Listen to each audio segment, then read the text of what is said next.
going on down there?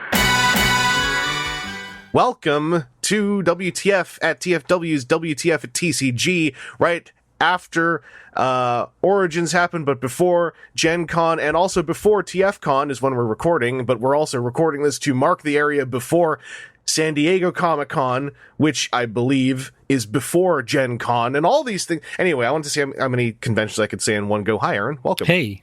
How you doing? I'm doing pretty good.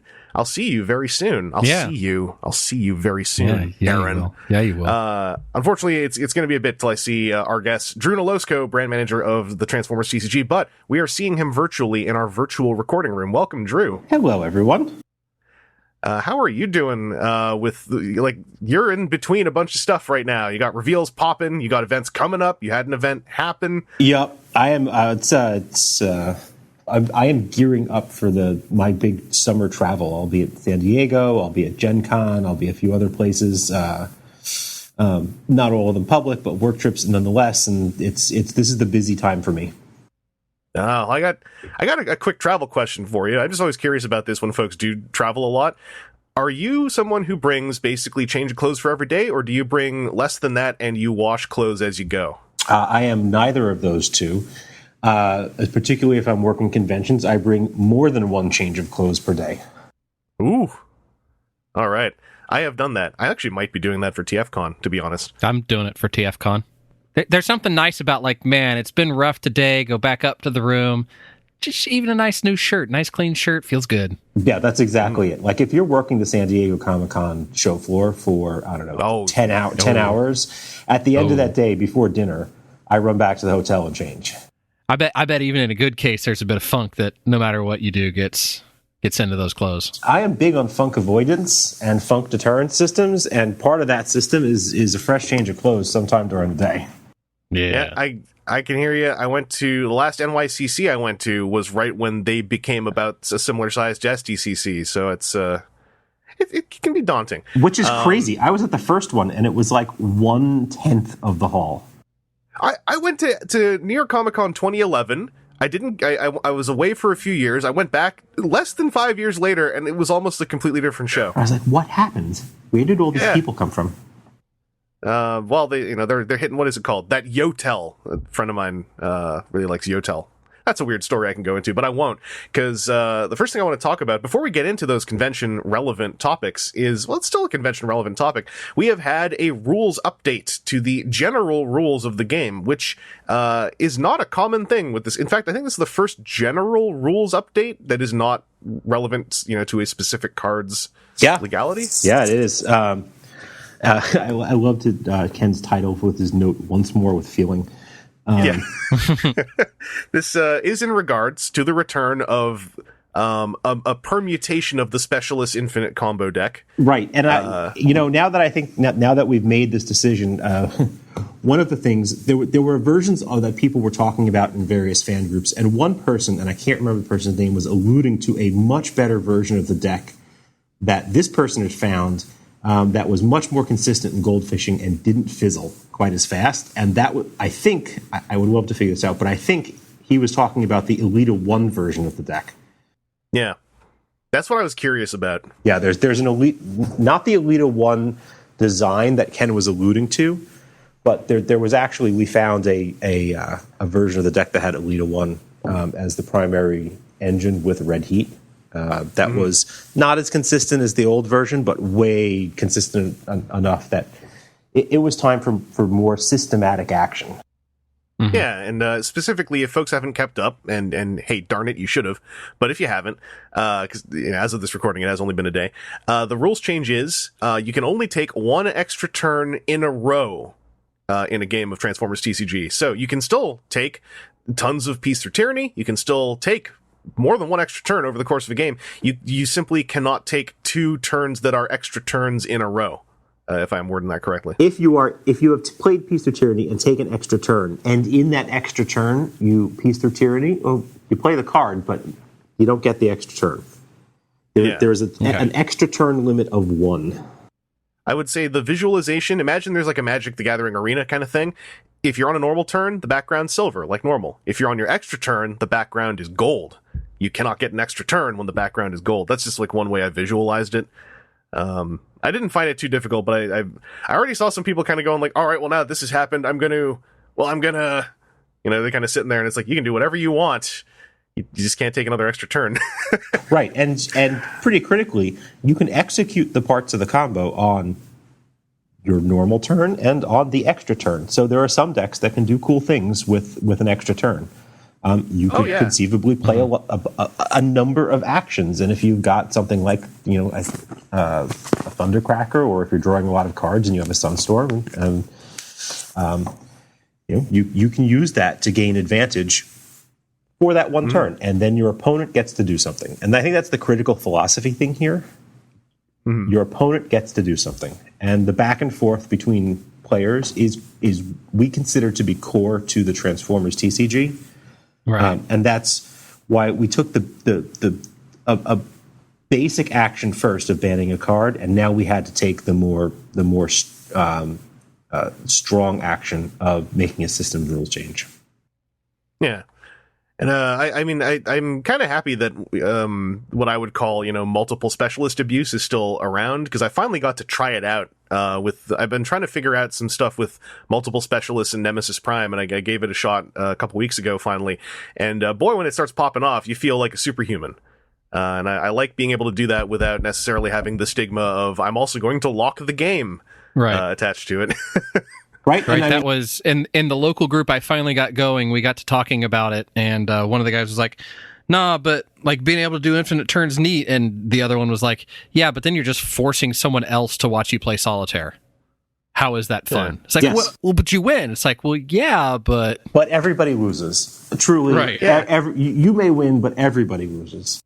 There's a reason why there is a segment of the Commander MTG player base who are usually the more numerous but more mumbly part, where when someone pops off their infinite combo and they weren't aware that was going to be happening, they're kind of like, okay, well, when do we start the game then, I guess? Right, and it's the Commander committee also released a philosophy document, I think Monday. Oh yeah. And Games need to have guiding philosophies, and one of the guiding philosophies here is both players get to play the game.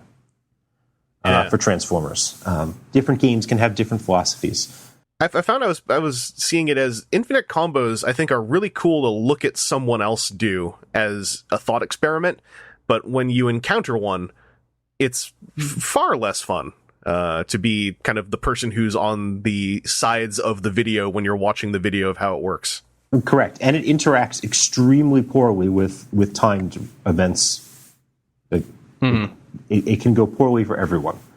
That's not the combo still works up until the point where you can't take the extra turn. So now I think what the challenge for players is, how can you use the fact that you can take an extra turn and do these things that people have already ginned up to, well, you need a new outlet to do something. Thundercracker's an obvious one. If you can play a lot of actions, Thundercracker can get pretty big. There are other ways to do an interesting thing. We're taking the additional turn and doing that lead up. So set up one turn, execution on the second turn, lets you produce a big, splash, but it's the difference between interaction and non-interaction, and the non-interaction of never taking another turn is just harmful. Yeah, and I mean, I'm also, to be honest, I'm off of all this, kind of just excited to make some kind of maybe janky decks based on the I Still Function Peace Through Tyranny combo off of Brainstorm, or other multi-action plays, just because every time I've ever used Peace Through Tyranny as an actual played card, most of the time my opponent kind of stares for a second, going like, wait, you're actually doing that? And I think it's kind of got a fun shock effect in the current state of, a lot of competitive players seem, in my limited viewpoint, to not really ever use it for that. So it seems like a surprise punch you can pull. And I think there are definitely times, like I have won a game because I did it once on, a small 6-star character. So I think this is just it's opening up stuff. It's taken a stigma off of Peace Through Tyranny's actual function. So I'm into this change. Yeah, it's a more honest reading of the card. And I think that it opens up the door for us to feel safer about printing additional cards in the future. and there's no specific cards that I'm thinking about, although Ken's version of Elite old in design Elita 1 where she gave an additional turn is, a decent example. Yeah. So, it's something that the take an additional turn after this one is something we may revisit now, because there's now that it's no longer inherently toxic. That's exactly correct. Yeah. There's one other thing that I wanted to bring up about our thought process leading into this, which is an assertion that we do devil's arguments when we're making major decisions like this. Mm-hmm. And one of the devil's arguments that we argued strongly for to see if it was true was, can't sideboards just clear this up? And this particular version of the combo not only was vulnerable to Torox, but there are some other disruptive things that you could bring from the sideboard in. But after testing that under sort of tournament-style rules, it still wasn't effective enough of a deterrent. Mm-hmm. If you can just win your game one and then never let your opponent get to a game two by just making sure that the game goes to time, slow play comes in there. There's a lot of complicated things that just make it really messy inside of events, even with the sideboard. And it seems like you'd have to have a heavy amount of your sideboard be related to exactly solving this one problem, rather than having toolkits you bust out the entirety of your sideboard as stop this. Exactly. One of the thought experiments was, what happens if everyone knows that the best deck in the world is an infinite turns deck? Well, then everybody plays Torox, and they probably lose their first game and sideboard in their Torox, and then the infinite turns deck sides in some things like Lightning Bolt, if it can, to try and kill the Torox, and then suddenly you've got a game where it's Torox or no, and that's not a fun game either. And then let's assume that everybody does this. Everybody has an anti-infinite turn deck board. So suddenly, it's not particularly fun for the player playing the infinite turn deck, because everybody is prepped against them, and they still might have an advantage. And then B, the sideboards are really just clones of each other to stop the infinite turn decks. And so we've negated the interesting bit of having a sideboard. If all the sideboards need to, if 66% of the sideboards need to be, so it was just a mess. And making the sort of baseline change was the best opinion to fix this. And like, speaking from a player perspective from the outside in, if a game with ostensibly kind of one constructed format is in a state where most sideboards are based on negating precisely one deck, it to me feels like a bad look. Yes. Kind of no matter how you slice it. Yeah, it does. And then casual play where people may not be playing with sideboards. If you go to a casual game night and someone's playing an infinite turn deck, then you've got the social contract problem.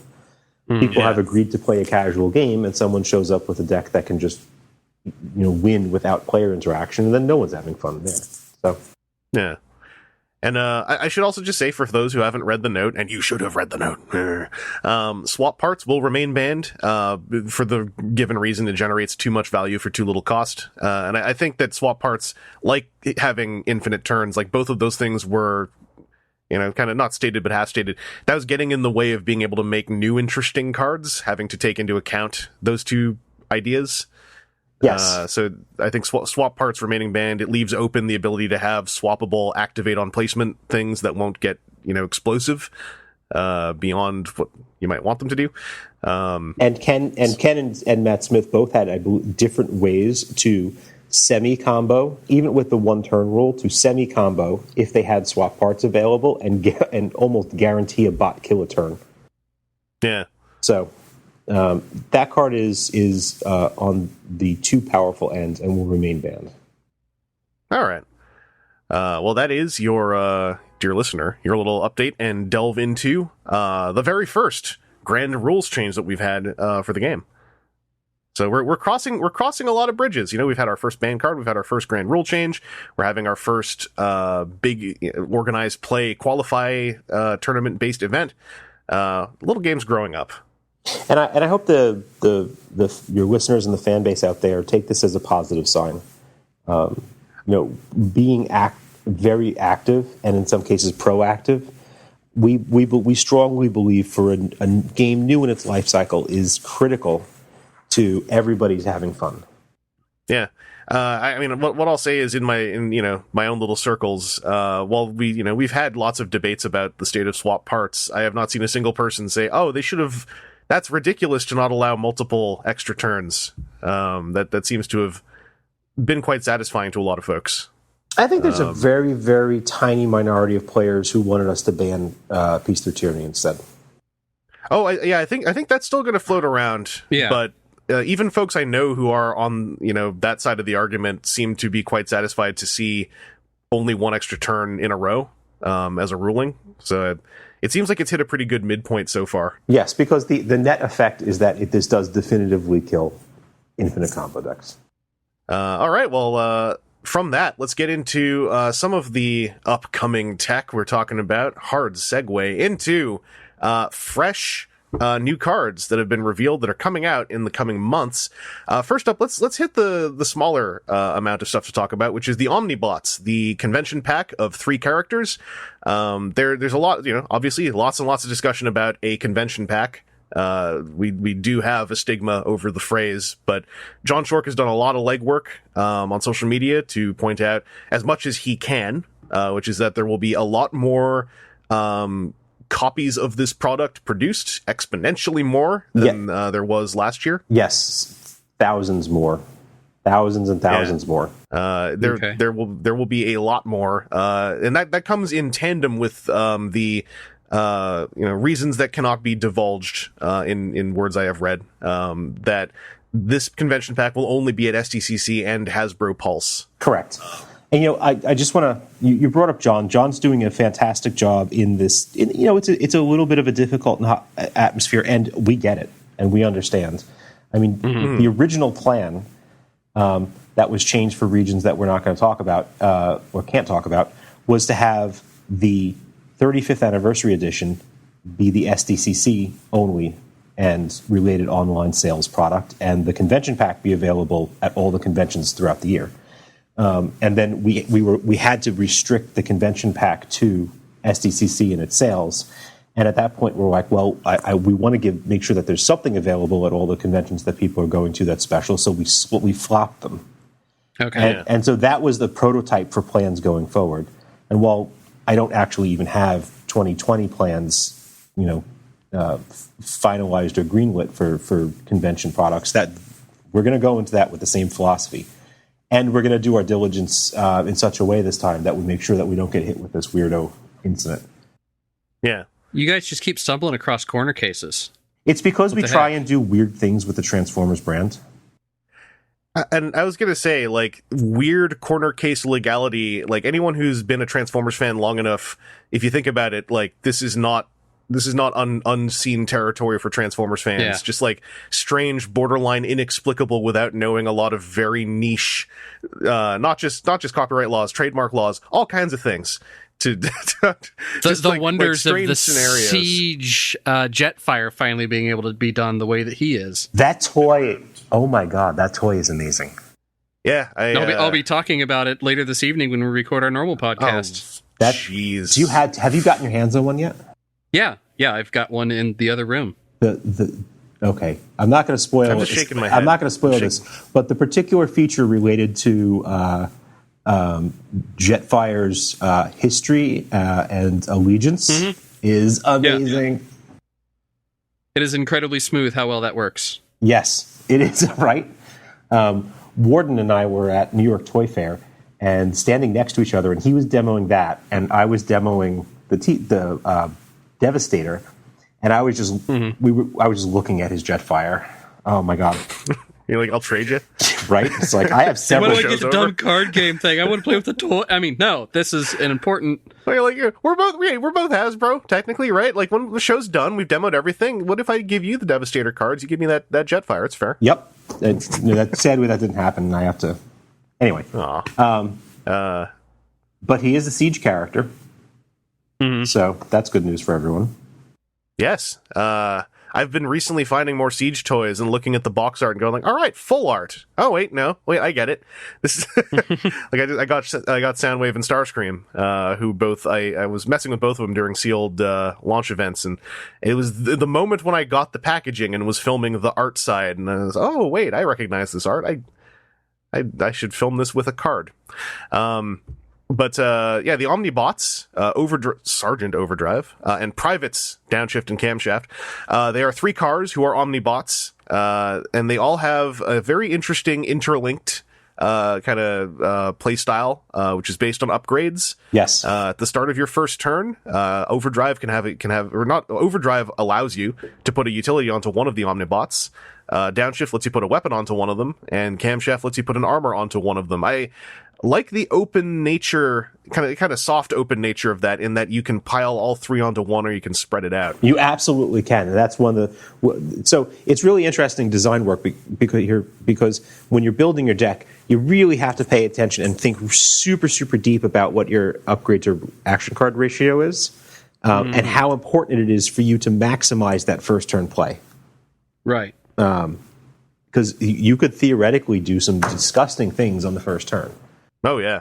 Or start with all actions and get nothing. Or start with all actions and get nothing, right? Like, and decks that are all upgrades are not as efficient as decks that are mixes, and vice versa. Although there are niche reasons to play more of one or the other, and this is one of the ones that we specifically designed for that purpose. Well, the thing I really want to see happen is, like right off the top of my head, one of these Omnibots is a specialist, and that opens some interesting stuff up for turn 1. It does. It does. And I'm very curious to see how that goes, because you could technically put 9 upgrades in your deck off the top of my head. That would allow you to do something on turn 1 when you usually can't. Right. You could play Camshaft. He is 8 stars, right? So he does take up a full third of that specialist deck, which limits your number of star cards that you can play in it, provided what your other specialist mix is. But and he lets you play an armor, which is kind of neat. Yeah. Also, I just want to add, like, this art is all looks like it's in line with the original art that's been spotted throughout Siege 1. That's correct. Everything in all 6 pieces here are all new art. They do feature some very light redesign of the characters, bot and alt modes, to bring them up into, I would say, a little bit more of a modern, posable look for the characters. Yeah. Oh, come on, those original toys were perfectly wonderful bricks. Yes. It's funny. They have gorgeous alt modes. The original toys. I love the. God, I can't remember the acronym. I think it's an S.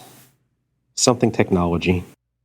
I'm never going to remember Scope. now. Scope? I just saw it. Is it Scope technology? Scope. I think so. Oh, man. We're all horrible people this day. Well, it's just that thing, right? Yeah. I see it in my mind's eye. I'm about to say it, and then when I think about it, it just slips right out of there. Yeah, just like the floor's made of glass. Anyway, we definitely did this as new art specifically to fit them into the Siege universe. We worked with the Hasbro team so that if they were in the Siege universe, what would their concept be? And with Hasbro, we worked with them, and then we came up with the idea that they would be their own special ops team, so that they would work together. They would work specifically with each other and augment each other. And Hasbro gave them ranks as all of the other characters in Siege 1. It was a really fun project. I'd also just like to quickly, like you were mentioning, modernizing the art. I want to just quickly congratulate Camshaft on finally having 2 very distinct legs. I think for the first time in his lifespan, with that very obviously G1 styled body type. You mean where his feet and legs are basically one unit that you pull down? Yep. He was one of my original childhood toys, and he was, I think, the one I remember the most for I just assumed he only had one leg with wheels on the bottom when I was a kid. For me, it was Topspin and Twin Twist as a kid, because when their legs had to be locked together for the flipping mechanism to work. Yeah, for the jumpstart mechanism. Yeah. Yep. So they had that that little junky bit of plastic that connected their legs together, and that because the legs were separate, but then had that locked together piece at the bottom. I was like, this is just too much for me. I disbelieve. That's the thing that broke the beliefs camel back. This is a toy. This is. But Aaron, this will pop over to you. How are your reactions to the Omnibots? I'm really looking forward to seeing just the different ways that those being able to maybe initially play 4 upgrades on your first turn and then have the additional bold or tough right out of the gate, depending on how that spread happens. I think there'll be some like interesting, like catch you on the back foot type of decks for a first go. But and so there's another interesting thing. If you can manage to get all 4 equipment, and you're playing by playing second and being able to play that equipment play as second player's card play, you can flip overdrive and focus 4, and you can theoretically control what your card draw is on the next turn. Yeah. Because you'll flip 2 of them, and presuming that there's no white pips there, you'll be able to have a little. Not saying this is great, but it is kind of fun. But just a little bit of filter. Yeah, and you'll be not your next draw. You'll be able to set up your defense on your opponent's turn. Yeah. I've been finding, just having played Sealed Siege, that Focus 1 is neat. Focus 2 is very abusable. Yes. And so I'm really interested to see like these higher focus levels. Yep. In action. Yeah. Focus 1 is like I'm adjusting my probability. Focus 2 is this is now I'm starting to be able to do things, and then when you get to Focus 3, it starts to get I'm crafting this flip. Yeah. Between that and my King Starscream deck, the couple times I've managed to pop off Master Plan bigger than 2 cards, it's been like also having to start paying attention to where I place that first white pip card to make the rest of that draw happen for a big attack, for instance. It's kind of fun. Yep. Also, just one other thing I noticed about these guys, they are 3 cars, and they are very much oriented towards getting to robot mode and kind of staying there if they can. Yes. Also a very different play pattern for cars who frequently want to be flipping. Mm-hmm. Yeah. So, the reason for that is because since they're so upgrade focused, there are less opportunities for you to build your deck with cards that give you extra character flips. And we wanted you to be able to do a bunch of setup work and then spend turns getting them into bot mode and battling. Yeah, and I mean, like the classic, quote unquote classic Cars playstyle of kind of fairly orange aggro with a lot of flipping and untapping is fun. I like seeing Cars that kind of encourage alternate playstyles. So eventually you have enough of them where you can just get this line of Cars up where you don't feel as obligated to go so aggro. Yep. And depending on how your upgrade draw goes, like you might want Camshaft to be your first attacker to give you a couple of, at least one additional turn of relative safety, provided, let's say he's got tough 3. It's not bad. Mm-hmm. Because you want them to have a lot of upgrades, and that requires work, and work is time. Well, I could also see some interesting stuff using some of using Trailbreaker, for instance, you have Camshaft with likely an armor on turn 1 and Trailbreaker with Force Field on turn 1. And it almost lets you be able to run kind of Autobot land vehicles where, Cars trucks, where you can build yourself a little turtle shell for that opening cycle, give yourself room to breathe. Absolutely true. We haven't really talked about using the Omnibots outside of a full Omnibot team. But I do want to point out there, one of the things that we saw and learned from last year's Convention Edition pack, the 2018 pack, was in that pack, you didn't get a full play set of everything in the pack, in one pack. And that was a distinct design change for the 2019 pack. We just specifically wanted people to only feel like they needed to purchase one. Maybe if you're a collector, keep one sealed and open one to play. But we didn't want people to have to chase down 3 packs to get a playset. And the one thing I was hoping that would happen from that ended up not happening, because I was hoping, okay, people will try to hunt down triplicate 2018 packs, and then we will flood the aftermarket with Slipstream and Cliffjumper, but that didn't happen. There just weren't enough of those packs. Yeah. That's the thing that I was very wrong about, that I was saying in the fall last year, and to myself as well. There are regrets. Regrets. How many of those I shipped off for people before realizing what their value would be. Aaron here regretting being a good friend. That's interesting. That's we'll talk about that in person in a day or two. You're literally going to meet up with and stay with one of the folks you hooked up with the pack. Yep. I just realized. Anyway, anything else about the Omnibots, Aaron, you want to throw in? No, I think most everything I had on mind was touch base on. All right. Well, these things are coming in time with SDCC. Those of you who can, keep an eye on Hasbro Pulse. That's like next week. Yeah. Oh, God, you're right. Time flies. I hate this. It's already July. What's happening? Where did the summer go? But what I'll say for folks who might not be as in touch with the toy side of things, Hasbro Pulse launched recently as basically a straight up replacement to the various Hasbro Toy Shop storefronts, during which we discovered there were actually multiple Hasbro storefronts or Hasbro Toy Shop storefronts, different depending on the different brands. You can go back in our podcast history and find us discovering all that. But Aaron and TJ, both, and other people I know who are in the States as well, all did some interaction with Hasbro Pulse, and up front, it seemed like a smoother experience. We have not yet had a limited convention item that I'm aware of run through Hasbro Pulse, so that's still going to be a fresh thing. But what I'll say is Hasbro Toy Shop is no more. So we will soon discover if Hasbro Pulse is going to occupy a similar state when it gets hammered. Reach out to your friends who are able to order it if you're not able to.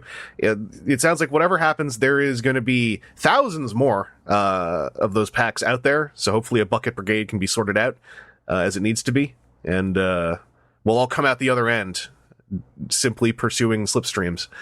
That's a local Toronto thing. There's a bunch of friends of mine all want Slipstream.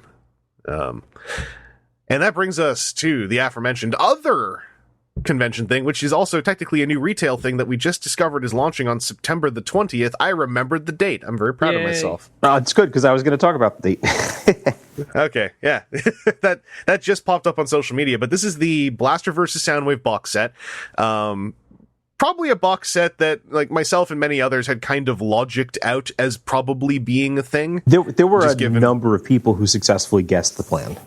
Mm-hmm. Yeah, I felt like it was so likely. It was almost like, if it isn't the Blaster vs. Soundwave box set, that's more exciting because then I have no idea what it is. Yeah. But this is a set. The set is already kind of going outside of what I was expecting. This is 8 new character cards. Yep. And I believe it's 7 new battle cards. So there's 7 unique new battle cards in this product. So the game design is the same between the retail edition and the 35th anniversary edition. The art on the character cards and the packaging is the difference. And yes, so there's 7 unique battle cards, plus a whole bunch of reprinted cards that form 2 40-card decks. So there's an Autobot deck and a Decepticon deck, and there's Blaster in his cassettes, mini-cassettes, and there's Soundwave in his mini-cassettes, and you can play them right out of the box against one another. Yeah. And just a quick question before we actually get into the cards themselves, because I've been collecting the pre-con decks to kind of keep aside as a small kind of growing battle box scenario I want to try out. These 2 pre-con decks, would you say they are in the same realm as Metroplex and Devastator, as if you were playing pre-con versus pre-con sort of randomized, there would be a sort of similar power level? So the 2 decks themselves are balanced against one another. They're not easy decks to play from a terms of skill level point of view. That deploying, figuring out when's the right time to recover cassette. These are complicated actions. Okay. And the decks out of the box are probably the same level-ish as Devastator and Metroplex, but there are definitely more ideal versions of the battle deck that you can build. Oh yeah. There's only so many rare cards we can stuff in a sealed in a fixed deck product. I'm just thinking. I'm thinking as far as like my whole idea is, even though the original starter deck, I just like having all these precons set up where we will eventually just dice roll them, and that's who gets which deck. So there will be little fluctuations here and there, but I'm kind of excited to have 2 more of those to add in, because that would bring me up to 6, and I could use a D6 to decide who gets what deck. Oh, that's fun. And I want to try that format out. There's a couple sub formats I really want to start playing around with now that we're on Wave 3. It's that and trying out a Pauper style format now that there's a bigger card pool. But that's neither here nor there. So the new cards, we'll go into the characters first because that's always the draw. And as you said, the San Diego Comic-Con edition, 35th anniversary edition, or just the convention edition, I should say. The packaging and the character cards utilize G1 packaging art. That's correct. That's kind of their variant. So I just want to jump in there. It is the 35th anniversary edition. This is the way that the Transformers TCG is participating in the overall Transformers 35th anniversary celebrations this year. Okay. All right. So the one question that I will ask is, so IGN kind of showed off a bunch of the card art for us. Since these are also branded with the 35th anniversary, do the convention exclusive ones versus the retail ones have the same battle card art? The battle card art is the same, but the retail edition battle cards are not marked 35th anniversary. Okay. All right, that clears up an odd speculation I'd seen floating around that I was pretty sure wasn't the case. So, for example, your Interpret the Airwaves in the 35th anniversary will have where the wave symbol would normally be. It says 35th anniversary. For the retail edition, it does not. Okay. Because the characters have got that sort of Metroplex style deployment on flip. They do. Kind of thing, which when Metroplex came out, more than one person had posited fairly quickly as being a way to do cassettes. The difference here that I think is interesting is twofold. It's instead of starting with cassettes under them, they start with the cassettes that are on your team under them, which very specifically says those cassette star values do actually count towards the team. But the one that really made me double take is, and it's partly, I'm sure, for the sake of being able to just have these decks be functioning as legal decks, but it also makes for some interesting deck build ideas.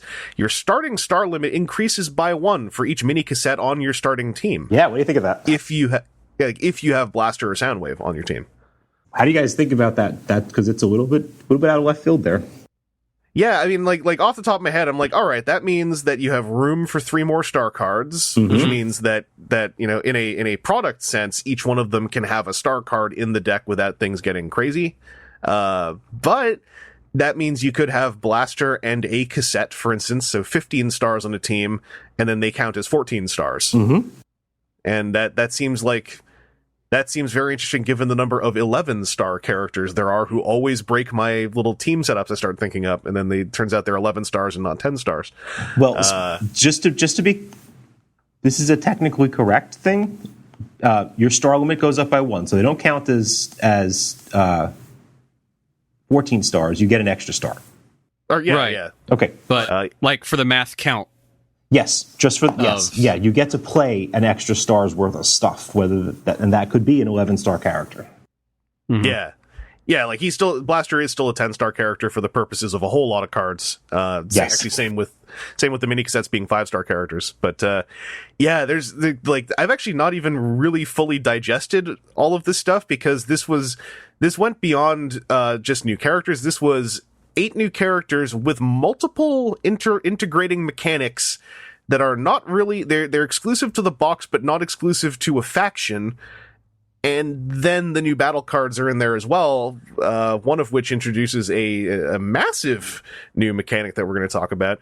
But I also kind of enjoyed that, like, that you're not faction restricted with the micro or mini cassettes, because, you know, the Autobot ones and Decepticon ones have sort of mirrored abilities across the 6 characters. Mm-hmm. And I'm really looking forward to, who was it? Where are they?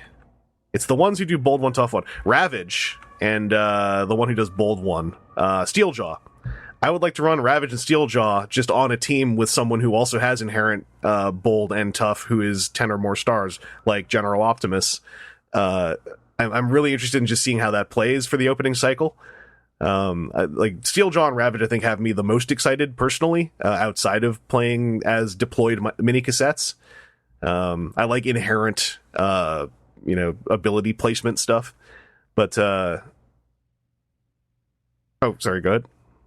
No, I heard something. No, go for it. I agree with you completely. I think team-wide abilities are fantastic. It's definitely, we've definitely tried a number of new and interesting abilities in this box set, specifically for players who are probably on the higher end of skill level. And that is one that I really enjoy. Yeah, just adding Bold and Tough, like it's sort of like opening up. It's not just hers, but Wave 1 Flame War is the classic one. Get her to bot mode, everyone has Tough 1. It's part of what makes her such a popular inclusion in a lot of decks. So I also feel like in a way, there's a lot of stuff in here that is like, specifically those two. They really encourage larger characters to be used. I still feel like, the very large 10+ star characters, it's always a risk to run them in some fashion, and it's also always a risk to run them where they're kind of the sole focus, and you don't really have a backup plan. Right. I like seeing them get like direct support in this sort of way. Right. And I appreciate that it's not on the stealth side too. Right. 1195 with Ravage or is perfectly viable, or 1010, any of those combinations. And it now gives you a 3-wide team where your third character is primarily there for the bonus. And also, I'm enjoying the number of specialists on here. Like, as you said, something that's going to be a little bit trickier to run, including the specialist tag many times throughout the characters, is definitely opening up and welcoming people who want to really play around with this. So just looking at the characters, Aaron, I was curious, have you got any thoughts or any standouts that you want to cover? Like, again, specifically because the way that TFCon LA treated me with Metroplex, I just like eject, enemies can't use Bold. Yeah, right? No, Metroplex, go sit down. This little tiny cassette's locking you up, son. And then getting stepped on. But what's up? We got eject, we got acid storm. We are deactivating you, Metroplex. We don't want to deal with this. And some versions of Autobot cars, like the ones that include Wheeljack. Mm-hmm. Oh yeah, the pseudo Grimlock Wheeljack setup is terrifying. And I mean, Aaron, you also just straight up Wave 1 style. You had those great heart monitor moments with kickback. Yeah, coming at you. That I don't know if you heard my reports from Origins, but second game was going up against Bugs, and my Apple Watch with the heart monitor started kicking off, saying like, "Hey, you okay? Your heart's going really fast, and it doesn't seem like you're working out. Do we need to do something?" I was just like, "Nah, just Bugs eating me alive. That's all." Yeah. And also, I should mention, Soundwave has the leader tag that opens up Callous Leadership and Decepticon Crown. Mm-hmm. There's a lot of stuff to be messed with in this setup, and that also extends to the battle cards, which I got all open here. Right. Whoa, there's another interesting leader possibility in that Blaster does not have a leader tag, and I just want to point that out. They are not symmetrical. Oh yes. Mm-hmm. So. Blaster cannot take the Matrix of Leadership. He's just not worthy. And I think that's very important, because every time a Matrix Bearer ability character pops up, it's like when people saw Top Shot. It's like, here's a 4-star who can be given a Matrix. Yep. That's the thing. The Matrix is in fact, I think the Matrix's biggest weakness as a card is just the number of times that we as players sometimes forget it's giving +1 Pierce 1 to other people. Yes, it's not something that it's not a selfish card. It would be great if Blaster could have the Matrix. It would be perfect for his little cassettes, but alas. Yeah, it would be a bit much, I think. Yeah. That also brings us to the battle cards. I'm just going through a little list I have here. There is a very nostalgia-oriented one, Buzzsaw Ravage Frenzy Attack. Guess what? It has effects if Buzzsaw Ravage or Frenzy are on the field. Yep. Obviously, this is the one you want to play once you've got all 3 of them on the field. Again, all 7 of these are new art. And this is some really cool art. I just want to, I'll always give, big shouts out to the artists. I'm actually looking forward at TFCon this weekend. I am going to be getting, hopefully, a copy of Squish 'em Like Bugs signed by Sarah Peter Durocher because I love that card. Fantastic. So Volta, now Keywords, did the art for these 7 cards as well. And Dan Kahana did the Omnibots. And Marcello Materi did the alt modes for the characters in the 35th anniversary edition. Oh, nice. I should say also, I really enjoy the retail version's artwork for the mini-cassettes. It is a thing to get mini-cassettes to have kind of dynamic artwork in 2019. And I like the various just scenarios some of them are in. I'll pass that along. Yeah, it's just it's difficult to not just have a little brick, and it's just sitting there, and hey, here's the alt mode. Just having a little setting around them, I think, really helps. Mm-hmm. But yeah, Buzzsaw Ravage Frenzy Attack. Also, I'm looking forward to hearing players have to say that in full when they play it. I'm sorry, what's the name of that card? Buzzsaw Ravage Frenzy Attack. Okay. No, it's not. It's Buzzsaw Ravage Frenzy Attack. Oh man, sorry. Did you guys? Soundwave was just in the room. I don't know if any of you all heard that. Oh my god! Oh, you guys! I am so proud of the how to play video for Blaster versus Soundwave. I am so I don't. It didn't even occur to me. I don't always write the scripts to the videos, but I wrote this one. All right. When is that going to be popping up on the app? I believe this. I believe this one actually updates on August 16th. It's a little bit of a weird update date because it's neither when. Anyway, yes. All right. This is all I will say. Hello and welcome to the Autobots show. I'm your host, Blaster. Oh boy. I am a quiet fan of. I just consider that to be its own little continuity, its own little parallel universe, the TCG universe, where they all play the TCG. Yeah. And Megatron's a salty gamer, and they're they're self-aware. Yeah, I like that universe. It's my second favorite universe. My favorite one being Universal Studios Megatron, but that's a whole other thing. I like to imagine they're more parallel than separate in a way, but I have a great love for the Universal Studios Megatron. If you haven't seen videos of him, you should check that out. I have. I perhaps have been on that ride. Yeah, I chickened out. I got in line to go and talk to him, and then I got lost for words because I was like, "You're actually too perfect. I don't know what to say." And then so I just silently took a picture with him, and when I walked away, he just went like, "Tourists." Did you see the video of the kid who brought the head of Bumblebee's head to that Megatron? When he held his arms in the air and roared, "Perfect, wonderful, welcome to the Decepticons, I knight you, welcome, I call you Decepticon, whatever." So Kevin. Cool. Yeah. It was so cool. Yeah, that kid is went back to school and like, nah, Megatron's got my back now, man. Look, here's video proof. Yeah, that's probably, I think, that if there was some way to have specifically Performer Megatron subtitle Universal Studios Nefarious Tyrant as a character card someday in this game, I'd be down for that. That'll be when Universal Studios asks for an exclusive. Crossing the streams, unfortunately. Hey.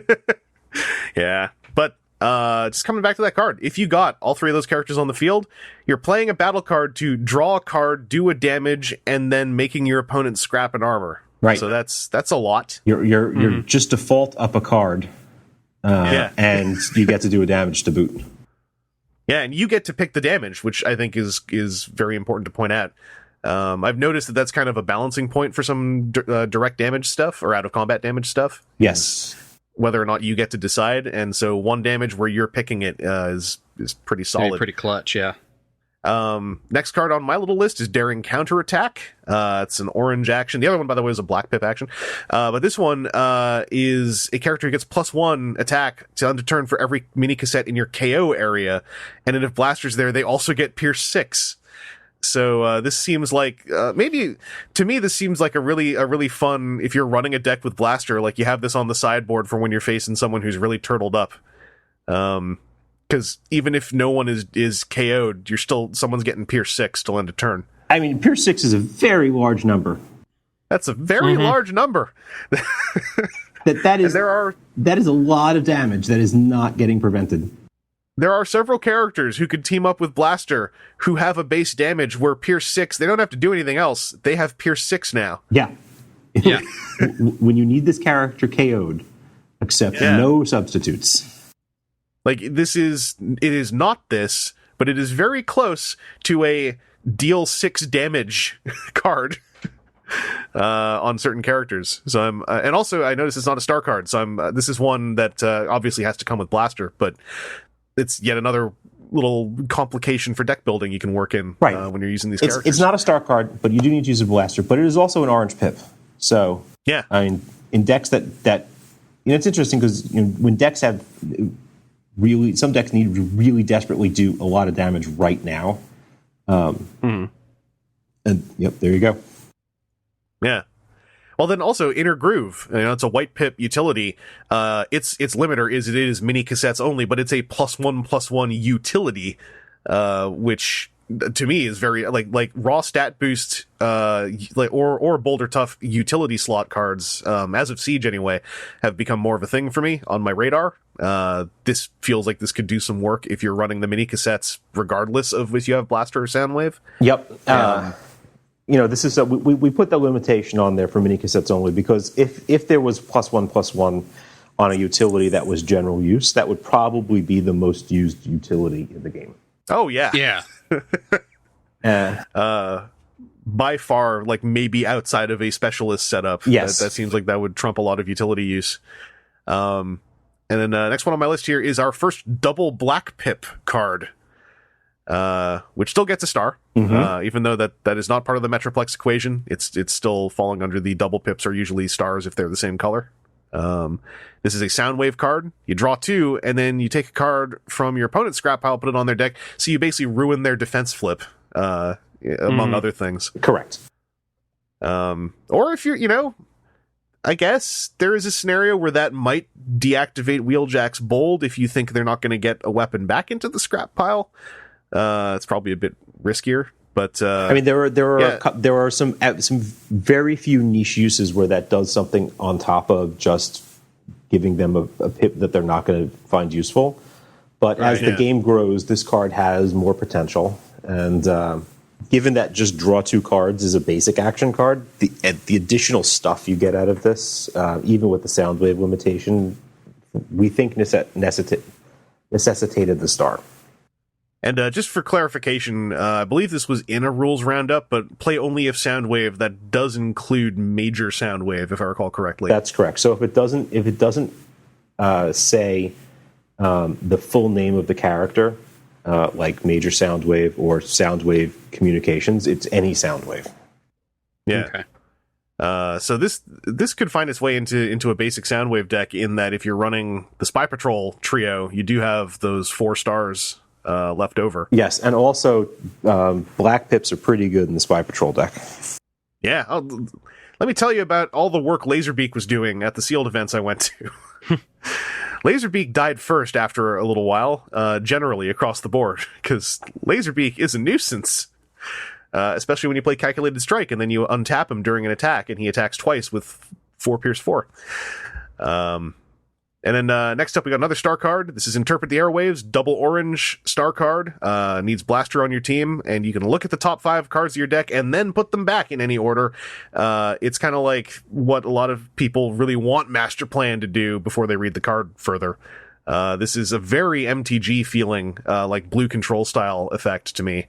of I'm just going to arrange these top 5. I'm going to arrange, if there's no white pips, my attack flips, my defense flips, and what I draw next. Yes, and that's why Right. five is the number. That is a lot of rearranging. There's also some weirdo things that you can do with stuff like fuel cache. Mm-hmm.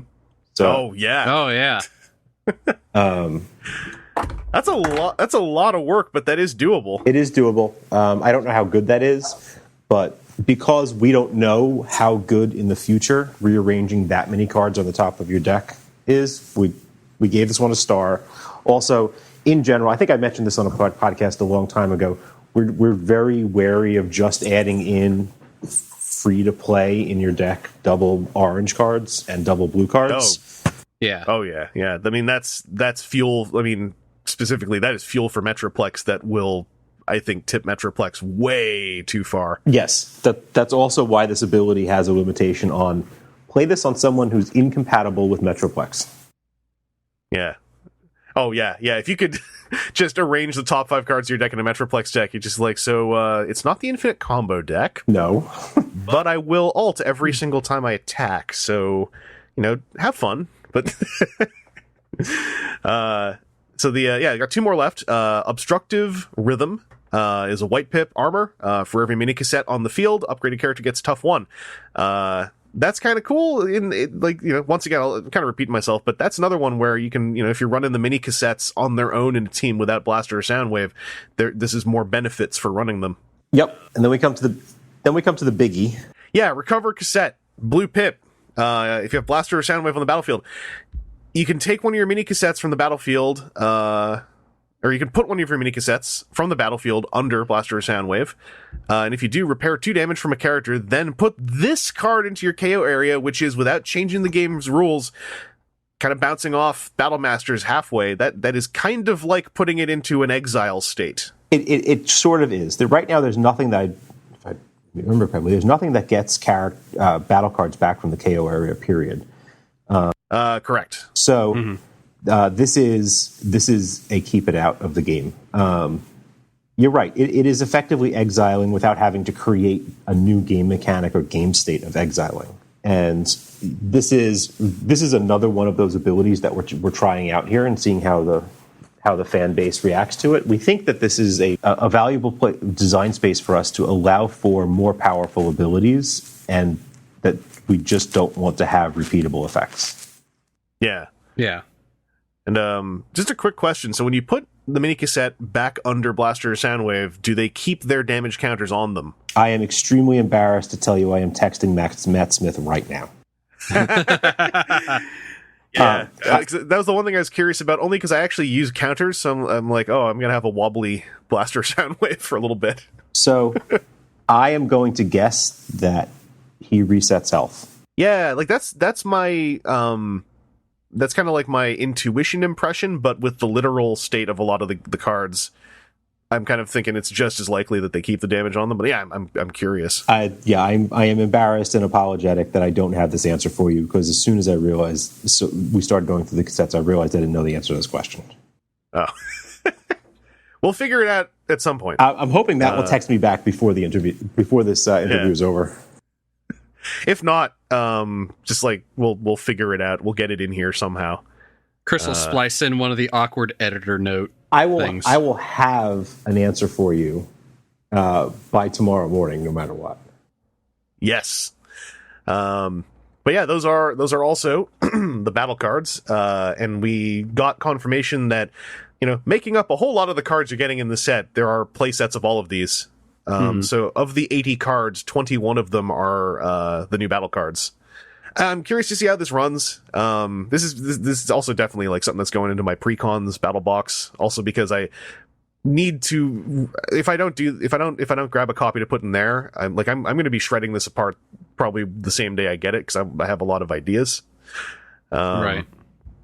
But Aaron, just let's pop over to you. How are you feeling about the new battle cards in this? And have you got any ideas already churning?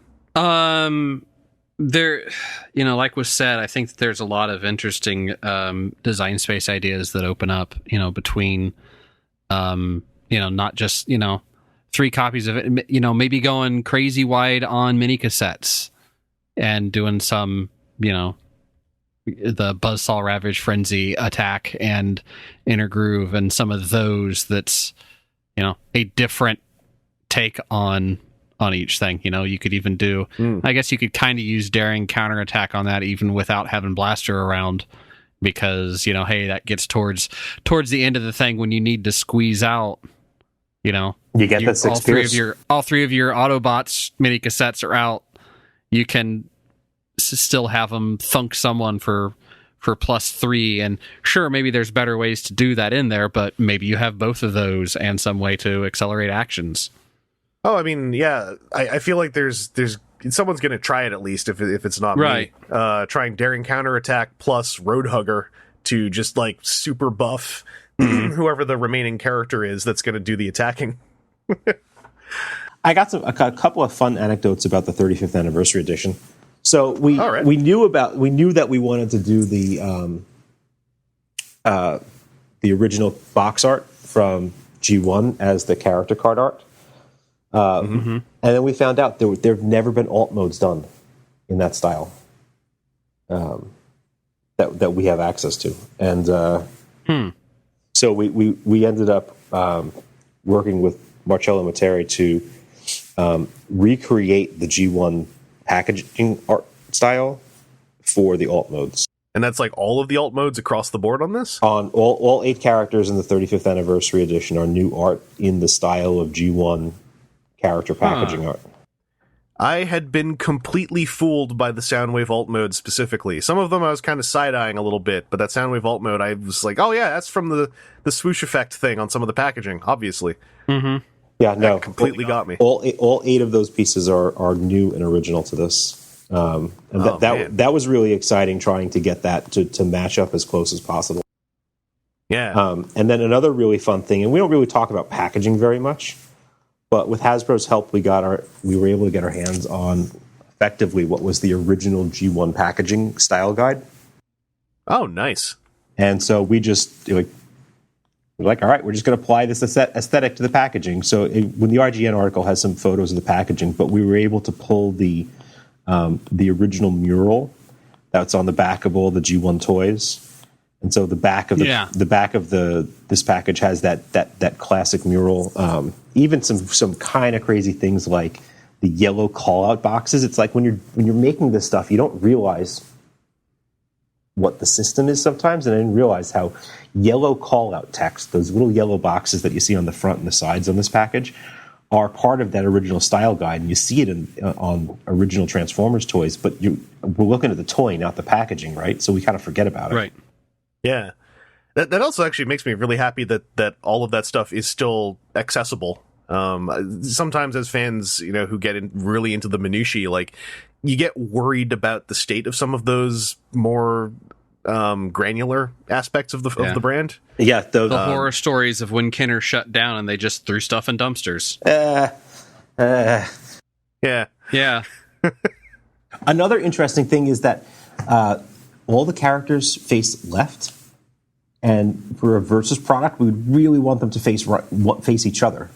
But the original art doesn't have that. I mean, these are the kind of minute details that go into the thought when we're creating art and packaging. It's sometimes it's a little bit nutsy how deep it dives, but you can't mirror flip the art for either one of these characters because they're not symmetrical.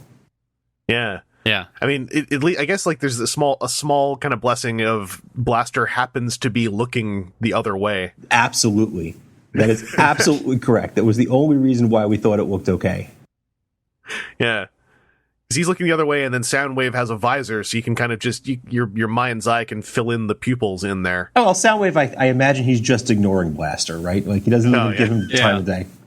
Even the character cards, it kind of looks like, because they're in that fanned out shape, it looks a little bit less like the Autobots are, kind of running away, and more like they're all, since you can't see Buzzsaw Frenzy and etc., you imagine they're going in a circle. Yep. Mm-hmm. Yep. Someone asked if we're going to see future mini-cassettes. It's definitely on the table. I would not say no to future mini-cassettes, although I don't have a specific product that has them in yet right now. Yeah. Although I will say bold on you guys for taking a stance in the fur rib wars. I mean, we just went back to the original packaging art. From our point of view, that is definitive. What Also, was the art on the package was what we said. Rumble alliterates with red, therefore it's correct. That means Frenzy's blue. Like it's Everybody remember, if you're going to complain, that's at Vangelis on Twitter.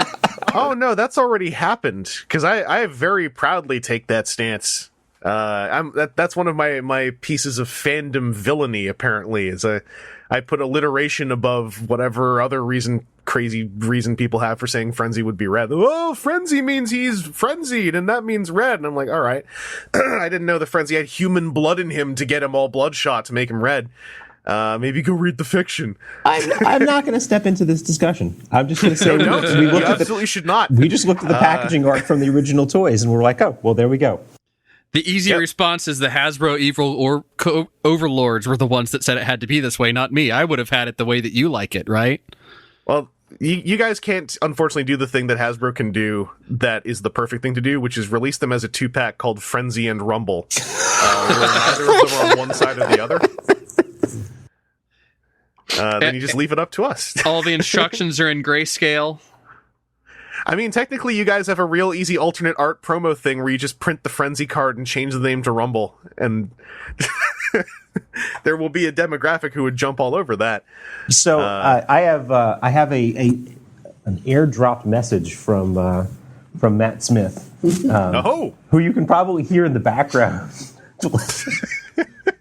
Hey, Matt Smith. Hi, folks. Hello. How you doing? Can you hear me? Yeah. So Matt Smith is here to answer our questions on Recover Cassette. So question number 1, Matt Smith. Does Recover Cassette reset the hit points on the mini-cassette who goes back underneath Blaster or Soundwave? It does. Essentially, when the mini-cassette is put into that weird kind of underzone, it loses anything. Like, it's no longer tracked anything that it was tracking before. So that includes upgrades. Upgrades will be will drop off and be scrapped. They'll no longer be attached to anything, and they'll be scrapped. Yeah. Okay. So, all right. There we go. Right. So essentially, you're getting that mini cassette restored to its original function. So that was what my belief was as well, which is why we have that card KO itself, because otherwise you could consistently fresh heal your characters. Yeah, it's the first card to ever do that. It's the first card to ever KO itself because it was the first card to ever allow a essentially indefinite loop like that where the game could never for healing finish. Yeah. Okay. Very cool. Could you also ask him if he thinks Rumble is red, just to confirm on the air? No, I'm absolutely not, because I gave you the answer. We looked at the packaging style guide.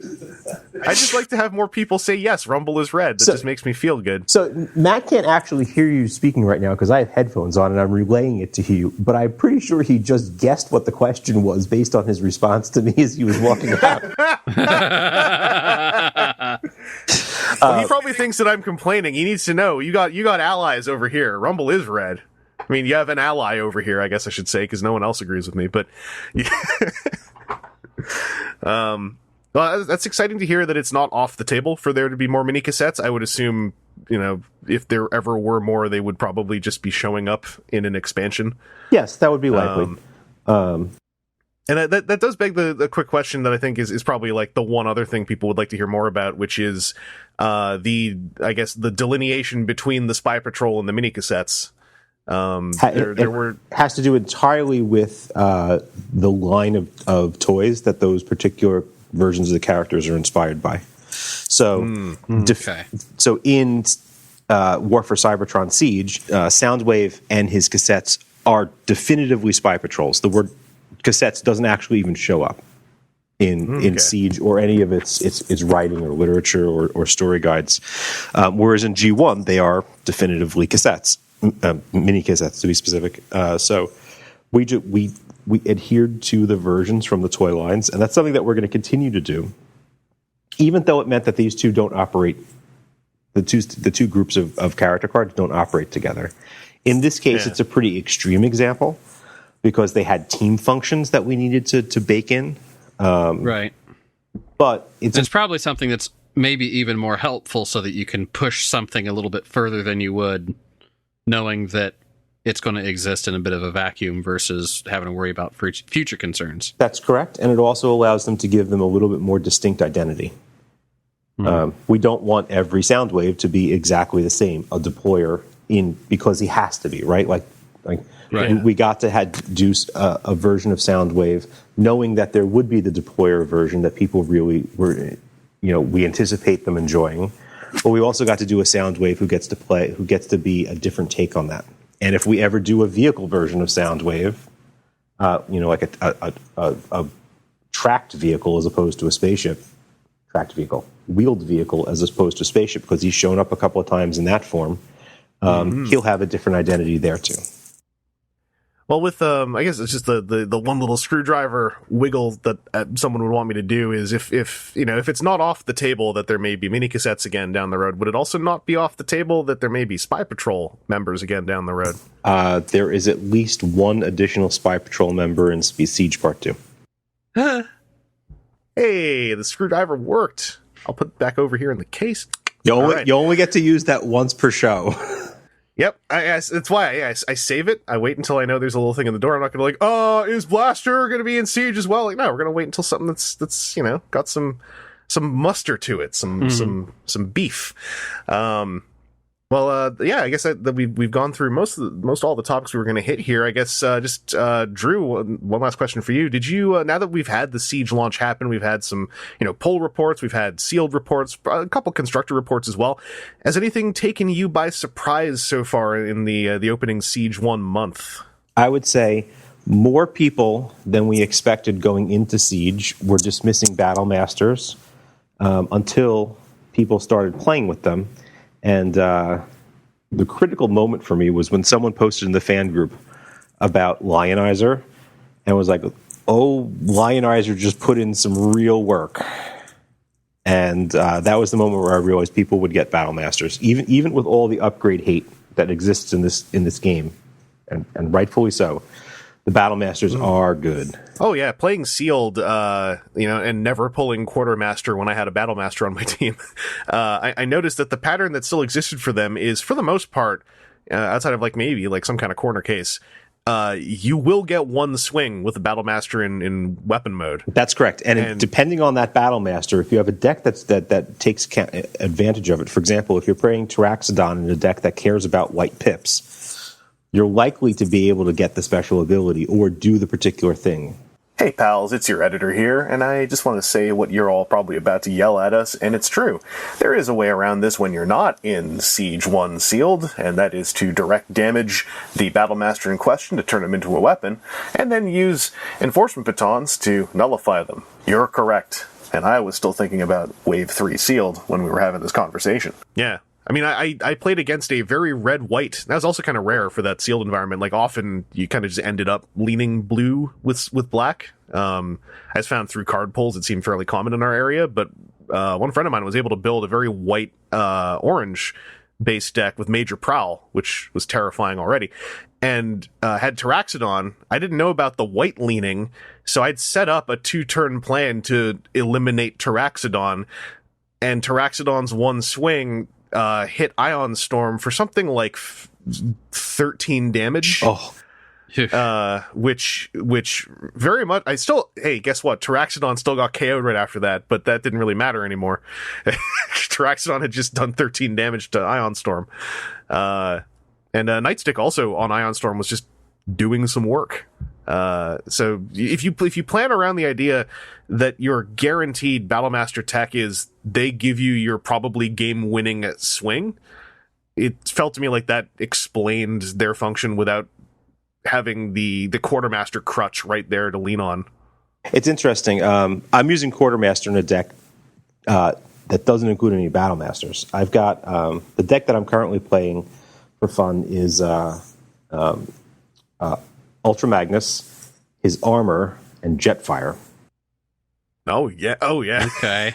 And so the way that deck works is at the beginning of the game, Ultra Magnus fetches his armor, and then he goes in and does some heavy lifting until his armor is removed, and that's inevitable, right? And then Jetfire gets it back. And now Jetfire is gigantic, And if you need to switch it over, the armor back over to, I only play one armor. I'm not paying the price for two. And Quartermaster, I have one copy of Quartermaster in the deck specifically to move the Ultra Magnus armor back to Ultra Magnus if I need to. Okay. That Magnus armor on non-Magnus characters has been consistently a really fun scenario to go into. Especially when it's on a Micromaster. It's really fun on a Micromaster. Yeah. Yeah, that armor is some worth the 2 stars if you've got a deck that can take advantage of more than just the +2/+2. One of our local guys talked about a scenario where he basically had the Magnus armor and the Matrix on Top Shot. Oh God! And I was like, yeah, that's you built tiny Ultra Magnus. He's just chilling out. Very cool. Yeah, Battle Masters are something I feel like I thought I knew what they were, and I don't anymore. Yeah, I did some 2 booster sealed and ended up with blowpipe, and across all the cards, I think I had multiple color pip cards, and so almost every attack on that was doing way more than it should have, and just really showed how Battle Masters can, change that, the whole way that you look at some of the construction stuff on, 5 or 6 pips. Yeah. Myself and my friend Ryan, Load of Hoopla on Twitter, locally, we both spend a lot of time with Nemesis Prime, just building with him. Ryan also spends a lot of time with Thundercracker, and we've both been brewing around with Nemesis Prime. He ran a thing with Nemesis and Aimless and Flame War, entirely based on the idea that Aimless is just going to blow through most of your deck on defense. And so I'm trying out a permutation of that with, instead of Flame War, I'm having Demolisher to see if instead of having Global Tough 1, if I just have 2 characters who blow through lots of cards on attacks and defense, is that going to lead to something as well? And, I think that's a great thing for you to test. That sounds really exciting. We're having some fun with that. It's kind of, to me, it's kind of like a lot of the, like, it's not a huge player base, but decent player base of about 10 to 15 people. And, like Thundercracker and Nemesis Prime are kind of 2 of the omnipresent threats in the Toronto area. If anyone is ever visiting, oh wait, a bunch of you are this weekend for TFCon. Have fun dealing with us. We welcome you to Thundercracker Town, where the flips are always brainstorming and the Thundercrackers always swinging in for way too much. Anything else, Aaron? You wanna pop in? You got any burning questions for Drew? You still got I haven't taught you screwdriver tech, but I'm sure you can. No, I'll leave the screwdrivering to you. I want to just keep that relationship friendly without coming at him with hardware. In Toronto, it's considered friendly to come at someone with a screwdriver when you're not when you're just going for a wiggle. Really? Yeah. No, it's not. Don't do that if you. Yeah, That's not what I heard about Canada. Don't come to Toronto with a screwdriver, wiggling it at people, going like, "I heard on the TCG podcast this is cool," because I'm going to disavow any knowledge of that. Do that at customs as you try and cross any of you Americans. I don't think customs guy just pull that screwdriver out. I'm friendly, and then see what happens. Don't think that's a good idea.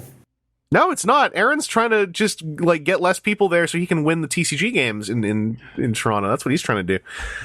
It's Gen Con I got to be weeding people out at. So I will be at Gen Con. Mm-hmm. Scott Van Essen will be at Gen Con, and Matt Smith will be at Gen Con, along with all of the fine folks at Pastimes Games. And you will have an opportunity, fans will have an opportunity to pick up the Blaster vs. Soundwave 35th Anniversary Edition at Gen Con. I'm really looking forward to seeing all of you. Yeah, and obviously, like, going off the Origins reports, hang out with the TCG folks, the people working on the game and the people showing up to play it. And also check with your local store if you're getting to do a qualifier locally. And if you're not, see what you can do to get a community going. I didn't touch on this right away, but I had a little gasp earlier. Aaron, you have a local community now? There were 2 other people that showed up, so not enough to pull the trigger on anything official. But hey, you're close to just bully someone to be the 4th, and you can... Yeah, I just wanted to go get a DCI card. Like, look, it's Mr. Forrington. Well, that's in the rules. That's under cheating coercion, I believe. So you can't be doing that. So since you guys raised that point, I do want to say to everybody out there, If your store is eligible to run a qualifier, ask them when they're going to run it, because what we did is we set up the qualifiers in Wizards Event Reporter, which is the system that everybody who runs a WPN store uses to manage tournaments. And we set it at the date as September 30th in the system. And you can go in and change that. You don't have to run it on the 30th. You can run it whenever the store wants from now until the 30th. But they do have to actually edit the date for that to happen. So let your store owners and store managers know that they can go in and change that date so that they can run the qualifier at a date that works for everybody in the store. Yeah. That is a discussion I've had with the local store, and it's a matter of I've got 2 or 3 other people I know in town that were collecting the cards for artwork, and I'm trying to be like, look, but you can build a deck and come out and learn how to play and then maybe win other stuff. You could build them a deck. I mean, you just build them Firecons or Insecticons or Cars. Maybe Cars is a bit tricky, but you could build them a straightforward, look, just go forward, attack. Like, and anyone out there who's been buying a lot of dupe cards, like, you've got the stock to make a basic aggro deck, most likely. And that's a great way to get someone interested if they don't have to worry about learning the deck building system right away. Just go like, here, use this. Yeah, here, play this. Which is kind of what I'm hoping for, to bring it back around, the this 2-pack, this 2-deck system to be just like, hey, look, here's these 2 things, blam blam, let's like sit down and play, and they're built to be balanced against each other before we get gross and go and have some fun, and then bring him in. Yeah. And I should also just throw in, because I keep forgetting this until I remember it, PAX Unplugged, I believe there is a last-minute qualifier there. Last chance qualifiers, yes. So if you haven't managed to qualify, Pastimes Games will be running some number, I don't think they've announced yet, of qualifier tournaments at the very beginning of the show. So it's like the first day of the show. So you can come to sign up and get one last shot to get in if you haven't gotten a qual yet. And that was good news for me, because I am getting closer to getting concrete on going to PAX Unplugged, because I decided that I would like to go to PAX Unplugged even if I don't qualify, because that's where the big thing's going to happen, and I want to see it happen. So hopefully I'll make it to PAX Unplugged. Fingers crossed. Yep. Completely off topic. I'm also going to go to Germany in September. Woo! Ooh, that's exciting. Yeah, I haven't been since '06. That's where half my family is. So we're just secured. We're going to do that for 10 days in the beginning of September. And then my mom was like, "Oh, you should bring the TCG along and get it going in Germany." And I was like, "That's not my call, but I could still bring it." Yeah, unfortunately, Germany is not a place we can because you have support. this big X-ray blocking cards. mass.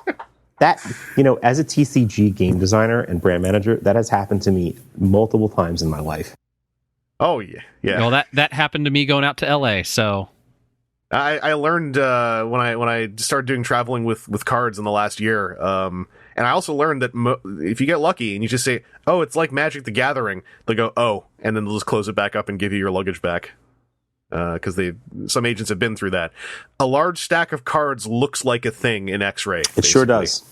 It looks like a spooky shape, and it isn't. When they see its cards, they'll usually leave you alone. You know what else looks like a spooky shape, according to John Shork?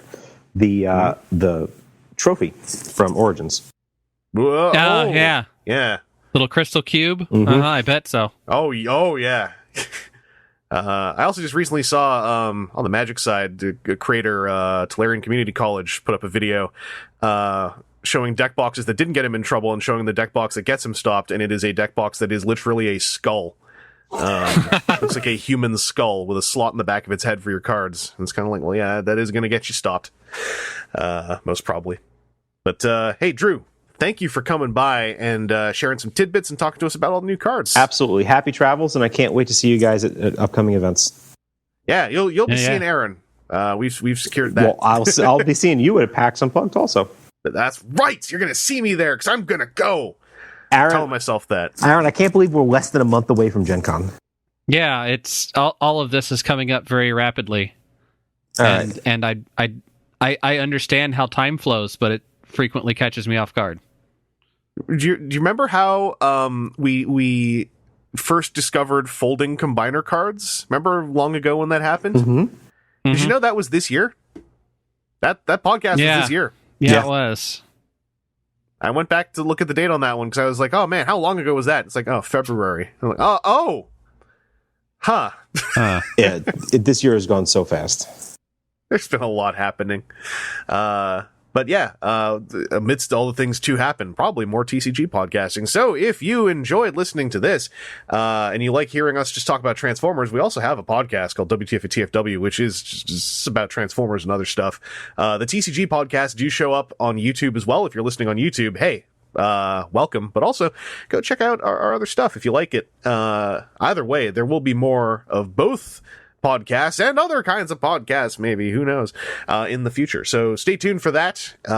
Thank you, Aaron and Drew, for joining me, and you both and all of you out there, please stay safe.